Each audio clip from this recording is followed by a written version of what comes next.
జరుపుకునేవాళ్ళం. నేను కూడా ఒక గౌతమ్ బుద్ధుడి స్టాచ్యూని అక్కడ నెలకొల్పి ప్రతి సంవత్సరం ఇలా జరుపుకునేవాడిని. ఈ సంవత్సరం ఇక్కడ నెల్లూరులో జరుపుకోవడం, నేను ఇక్కడ పాల్పంచుకోవడం చాలా ఆనందంగా ఉంది.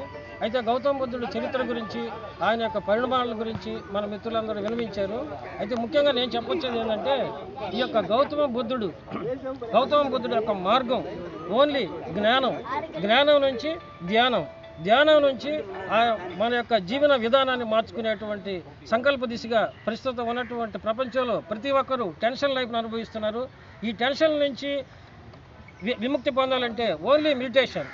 యాక్చువల్గా ఈ యొక్క మన సంస్కృతిలో, మన హిందూ సంస్కృతిలో అయితే ప్రపంచ అన్ని సంస్కృతుల్లో మిళితం చేసినా కూడా కావాల్సింది ఏంటంటే ఒక ఫిజికల్ హెల్ప్ కావచ్చు, ఫిజికల్ మార్గం కావచ్చు, తర్వాత ఇంటెలెక్చువల్ మార్గం, తర్వాత స్పిరిచువల్ మార్గం.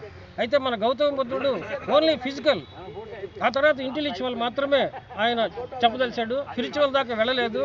ప్రతి మనిషి యొక్క నేను బోధించేటువంటిది మీకు మీ జీవితానికి అనుభవం అయ్యి మీకు ఒక ఉపయోగం కలిగితేనే ఈ మార్గంలో రండి అని చెప్పుకొచ్చాడు. ఆయన ఎప్పుడూ నేను దేవుణ్ణి, నేను భగవంతుడిని అని చెప్పలేదు. మనమే ఆయన యొక్క విధానాలను చూసి గౌతమ బుద్ధుడిని దగ్గర నుంచి గౌతమ భగవంతుడి దాకా మనమే ఆపాదించుకుంటున్నాం. అయినా కూడా ఆయన యొక్క గొప్పతనం ఏంటంటే ఎప్పుడూ నేను దేవుడు అని చెప్పలేదు.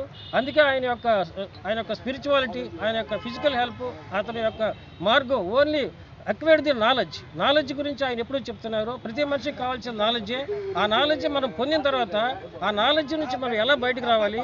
ఈ యొక్క అధునాతన యుగంలో చూడండి, ఇప్పుడు అందరూ చెప్తున్నారు మెడిటేషన్ చేయండి అని. ఆ రోజే Buddha has givens to his to great god as a his deciding his prayer, not prayer only, it is also meditation only gives everybody having to such knowledge gives to happiness of the life. మనిషి యొక్క జీవితాన్ని ముందుకు తీసుకెళ్ళడానికి, వాడు సంతోషంగా బతకడానికి, tension తగ్గించుకోవడానికి ఒకే ఒక మార్గం మెడిటేషన్. 500 సంవత్సరాల క్రితమే ఆ మెడిటేషన్ గురించి అద్భుతంగా జనాలను చెప్పాలని అతని యొక్క జీవితాన్ని త్యాగం చేసి జనంలోకి వెళ్ళి ఆ మెడిటేషన్ని జనం మధ్యలోకి తీసుకెళ్ళి మెడిటేషనే మహాభాగ్యం అన్నట్టు చెప్పారు. ఈరోజు మనం తెలుసుకుని 500 సంవత్సరాల తర్వాత మళ్ళీ ఆ మెడిటేషన్ దానికి వచ్చాం. కాబట్టి దీనిలో విధానాల్లో లోపం ఉండొచ్చు. కొంతమంది పిరమిడ్ మెడిటేషన్, కొంతమంది ఇది చేయొచ్చు.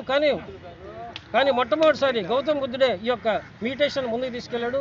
మనందరం మన యొక్క నిత్య జీవితంలో మెడిటేషన్ ఫాలో అవుతూ మన యొక్క శాంతి సౌభాగ్యాలు కాపాడుకుంటూ శాంతి మార్గంలో ప్రయాణించాలని గౌతమ బుద్ధుడు ఇచ్చిన సందేశం మనందరికీ ఆదర్శం కావాలని చెప్తూ సెలవు తీసుకుంటాను. జై హింద్.